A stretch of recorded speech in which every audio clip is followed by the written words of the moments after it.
Hello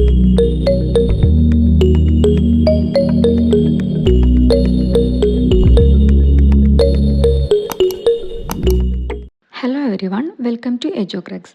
കഴിഞ്ഞ വീഡിയോയിൽ green റവല്യൂഷനെ കുറിച്ചാണ് ഡിസ്കസ് ചെയ്തത്. ഇനി വൈറ്റ് റവല്യൂഷൻ, ധവള വിപ്ലവം എന്താണെന്ന് നോക്കാം.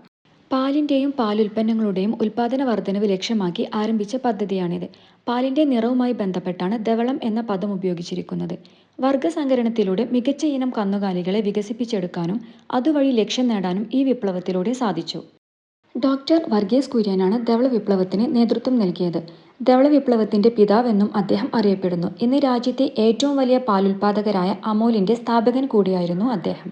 1970 ജനുവരി 13 ആരംഭിച്ച വൈറ്റ് റവല്യൂഷൻ അഥവാ ഓപ്പറേഷൻ ഫ്ലഡ് ലോകത്തിലെ ഏറ്റവും വലിയ ക്ഷീരവികസന പദ്ധതിയും ഇന്ത്യയുടെ നാഷണൽ ഡയറി ഡെവലപ്മെൻറ്റ് ബോർഡിൻ്റെ നാഴികക്കല്ല് പദ്ധതിയുമായിരുന്നു.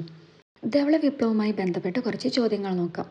ഇന്ത്യയിലെ ധവള വിപ്ലവത്തിൻ്റെ പിതാവ് ഡോക്ടർ വർഗീസ് കുര്യൻ. ഡോക്ടർ വർഗീസ് കുര്യൻ്റെ ജന്മദേശം കോഴിക്കോട്.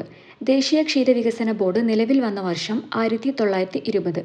മാഗ്സസെ പുരസ്കാരം നേടിയ ആദ്യ മലയാളി ഡോക്ടർ വർഗീസ് കുര്യൻ 1963.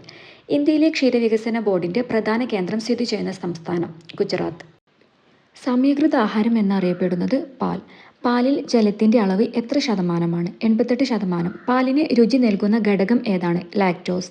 പാലിൽ അടങ്ങിയിരിക്കുന്ന പ്രധാന പ്രോട്ടീൻ കാസീൻ. പാലിന് വെളുത്ത നിറം നൽകുന്നത് കാസീൻ. പാലിനു നേരിയ മഞ്ഞ നിറം നൽകുന്ന ഘടകം റൈബോഫ്ലാവിൻ. ഏറ്റവും കൂടുതൽ പാൽ ഉൽപ്പാദിപ്പിക്കുന്ന ജീവി തിമിംഗലം. കരയിൽ ഏറ്റവും കൂടുതൽ പാൽ ഉൽപ്പാദിപ്പിക്കുന്ന ജീവി ആന. ഇന്ത്യയുടെ പാൽത്തൊട്ടി ഹരിയാന.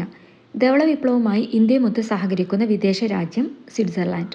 അമൂലിൻ്റെ പൂർണ്ണരൂപം ആനന്ദ് മിൽക്ക് യൂണിയൻ ലിമിറ്റഡ്. ഇത് നിലവിൽ വന്ന വർഷം 1946. മിൽക്ക് മാൻ ഓഫ് ഇന്ത്യ എന്നറിയപ്പെടുന്നത് വർഗീസ് കുര്യൻ. മിൽമയുടെ ആസ്ഥാനം ട്രിവാൻഡ്രം. മിൽമയുടെ ഇപ്പോഴത്തെ ആപ്തവാക്യം നമുക്ക് വളരാം.